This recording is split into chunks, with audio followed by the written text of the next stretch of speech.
the boss, the log, the brick, and Little Miss Sweaty Pits. Nearly every pro and ex-pro has a nickname, so we've picked just a few of our favourites. The talented Frenchman who wore the rainbow jersey and also won 2 Tour de France titles in the 1930s used to clam up when approached by a journalist. Now, his reserved style earned him the name the Monk. In fact, he was so formal that when he became a team manager, he insisted that all of his riders referred to him only as Mr. Magne. Do you mean Monsieur Magne? Yeah, I was just translating. Ah, right. Probably the best rider never to win the Tour de France, Poulidor actually finished second there on no fewer than 3 occasions throughout his career. And to top it all off, he never even got to wear the yellow jersey. However, despite his lack of victories, he was a firm favourite amongst the French public. He certainly was, Dan. The chant of poo-poo, poo-poo would echo across the Champs-Élysées, and not just because there was a shortage of toilets. That, in fact, was his nickname. And guess what? What, Matt? Poo-poo actually means underdog as well. Yeah. Not very catchy though, that first nickname, is it? The Eternal Second. Well, it's better than the Eternal DNF, which is your nickname.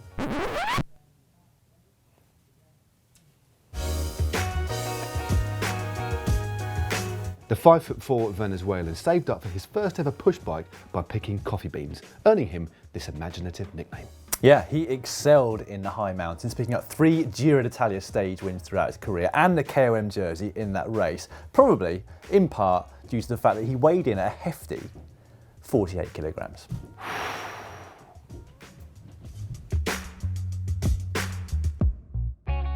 Back in the early 1990s, Rominger hammered his way to 3 consecutive Vuelta wins, and he picked up a Giro d'Italia title in his career as well. Plus, in 1994, he broke the world hour record. Yeah, the camel could be a reference to his rather hunchback style on the bike, whilst the mouse, well, that's anybody's guess. Before settling into his role as an affable pundit for Eurosport, the curly-headed Spaniard earned his nickname by virtue of his unique way of celebrating a win. Yeah, FLECHA, which means arrow in Spanish, would use an imaginary bow with an equally imaginary arrow and fire it off each time he crossed the line as victor of a race. Hence the nickname Robin Hood. Or Robin Hood in Spanish. A member of the very elite group of riders who've managed to win all 3 of the Grand Tours, Alberto Contador has taken his nickname one step further and turned it into a logo. I didn't realise Bertie was a logo now. No, not Bertie, Il Pistolero, the pistol. I still think Bertie would have been loads better. Anyway, for a long time, when celebrating victory, Contador has used his right hand to make an imaginary gun and fired off an imaginary shot. And actually, each colour from one of the Grand Tour jerseys is represented on each one of his fingers. That's all well and good, but can you imagine back in the day if Juan Antonio Flecha and Bertie had been battling it out in a 2-up sprint? Would have been a war zone. Yeah, like a civil war.